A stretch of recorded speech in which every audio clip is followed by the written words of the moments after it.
অনেকেই বলেন যে চামড়ার আসলে মূল্যটা তারা সঠিকভাবে পায় না, আর এই কারণে তাদের মাংসের প্রতি যতটা আগ্রহ বিক্রি করার ক্ষেত্রে চামড়ার প্রতি কিন্তু ততটা আগ্রহ থাকে না, কারণ প্রাইসটা অনেক কম এবং তারা খুব তাড়াহুড়া করে কোরবানির কাজটা সেরে দেওয়ার পরে তারপরে দেখা যায় যে যেটি বলছিলেন যে গুণগত মানটা ধরে রাখা এবং সেটি ট্যানারিতে যাওয়া, পরবর্তীতে স্টেপ বাই স্টেপ কাজগুলো হওয়া, সেগুলো হচ্ছে না।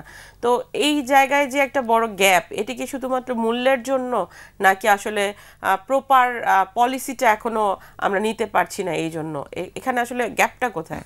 চামড়ার গুণগত মান দুটা ভাগে আমরা ভাগ করতে পারি। একটা হলো যে জীবিত অবস্থায় ওই পশুটার যে রিয়ারিং হয়েছে, যে লালন পালন হয়েছে, সেই অবস্থায় তার গুণগত মান কেমনটি ছিল।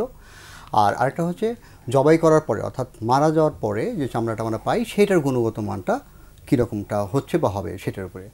তো রিয়ারিংয়ের পর্যায়ে যে বিষয়টা, যেমনটি চেয়ারম্যান মহোদয় বললেন যে সেখানে প্রপার ভ্যাকসিনেশন হচ্ছে না বা ইত্যাদি ইত্যাদি, যেটা অতীতে আমাদের ছোটোবেলা যখন আমরা দেখেছি তখন এই অ্যানিম্যালসগুলো খোলা মাঠে মানে তারা ঘাস খাইতো, ছেড়ে দেওয়া থাকতো, তারা জাস্ট ন্যাচারাল ফুড খেয়ে তারা বড় হতো এবং তাদের যে বডির যে গঠন, চামড়ার যে গঠন, তার মাংসের যে টেস্ট, এগুলো কিন্তু সম্পূর্ণ আলাদা।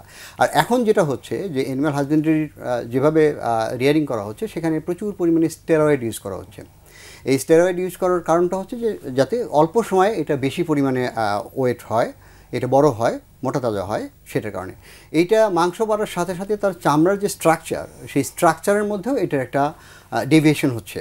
ন্যাচারাল যে স্ট্রাকচার সেটার থেকে এখানে যে এই চামড়ার যে মূল যে কনস্টিটিউয়েন্ট, যে কোলাজেন ফাইবার, যেটা দিয়ে চামড়া স্ট্রেংথ নির্ধারণ করে, সেটার কন্টেন্টটা কমে যায় কম্পারেটিভলি। এর মধ্যে ফ্যাট কন্টেন্ট বেড়ে যায়, অন্যান্য যে ইনগ্রেডিয়েন্টসগুলো সেগুলো বেড়ে যায়, যার ফলে চামড়ার গুণগত মান কম্পারেটিভলি যে ন্যাচারাল রিয়ারিং থেকে একটু আলাদা হয়, গুণগত মান একটু কম হয় সেটা। আর আরেকটা হচ্ছে যেটা যে পোস্টমর্টেম, প্রিমর্টেমের পরে যে পোস্টমর্টেম যে পার্টটা, জবাই করার পরে যেটা হয়, জবাই করার সময় আপনি যথার্থই বলেছেন যে আমার যেটা আমি লক্ষ্য করেছি সেটা হলো যে যেহেতু চামড়ার কম্পারেটিভলি মূল্যমান কম, দাম কম, প্রাইস কম, কিন্তু মাংসের দাম অনেক বেশি। 1 কেজি মাংসের দাম 800 টাকা, আর একটা চামড়ার দাম আপনারা ভালো জানেন যে কত টাকা হয়। আমার মনে হয় 1 কেজি মাংসের দাম হয় না একটা চামড়ার।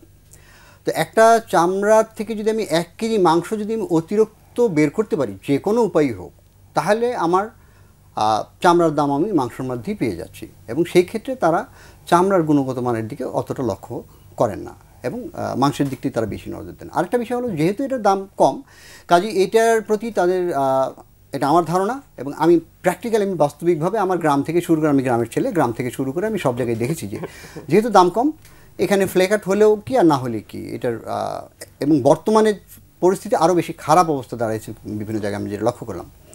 তো সেটা একটা বিষয়। আবার কম্পারেটিভলি আমরা যদি দেখি যে বিশ্বের অন্যান্য দেশগুলোতে, যেখানে সব জায়গায় যেখানে এই চামড়ার বিজনেস আছে, কাঁচা চামড়া, সেখানে যেমন আমরা আমাদের দেশ এবং পার্শ্ববর্তী দেশ যদি আমরা বিবেচনা নিই, আমাদের দেশে চামড়ার সাইজ অনুযায়ী যদি আমি ওজনে হিসাব করি, 1 কেজি চামড়ার, 1 কেজি ওজন হিসেবে 1 কেজি চামড়ার দাম 15 থেকে 27 টাকার মধ্যে পড়ে। কিন্তু পার্শ্ববর্তী দেশে, যে ভারতে, এটা 67 রুপি থেকে 81 রুপি পার কেজি দাম পড়ে তাদের। এখন প্রশ্ন হলো যে আমাদের দেশে চামড়ার গুণগত মান কম, এই কারণে দাম কম। আমি এটার সাথে কিছুটা দ্বিমত পোষণ করি। গুণগত মানটা কিন্তু হ্যান্ডলিংয়ের উপরে নির্ভর করতেছে। আমি চামড়াটাকে যত বেশি গুরুত্ব দিব, তত সুন্দরভাবে এটাকে ফ্লেইং করব, আমি এটা ছাড়াবো, তত দ্রুত আমি এটার ব্যবস্থা নিব, এটাকে পরিষ্কার করে এটাকে পর্যাপ্ত লবণ, যে পরিমাণ লবণ দেওয়ার কথা সেই পরিমাণ লবণ দিব, কারণ আমি এটার মূল্য আমি পাবো। এবং সেটা যদি ঠিকমতো কোয়ালিটি বেসিসে যদি মূল্য নির্ধারণ করা হয়, মূল্য দেওয়া হয়, যে একটা চামড়ার যে এ গ্রেড লেদার সেটার এরকম দাম হবে, বি গ্রেড লেদার তার থেকে দাম অনেক কম হবে, এবং সি গ্রেড হলে আরও কম, এবং ডি গ্রেড হলে, এই যে অর্থাৎ রিওয়ার্ড এবং পানিশমেন্টের যে সিস্টেমটা, ঠিক সেই রকম এখানে যদি সেটা হয় যে একটা ফ্লেকার্ট থাকলে আমি 100 টাকা দাম কম দিব, ফ্লেকার্ট না থাকলে আমি 200 টাকা দাম বেশি দিব, তাহলে কী হবে, যে ফ্লেকার্ট যাতে না হয় সেই ব্যাপারে সবাই নজরদার হবে।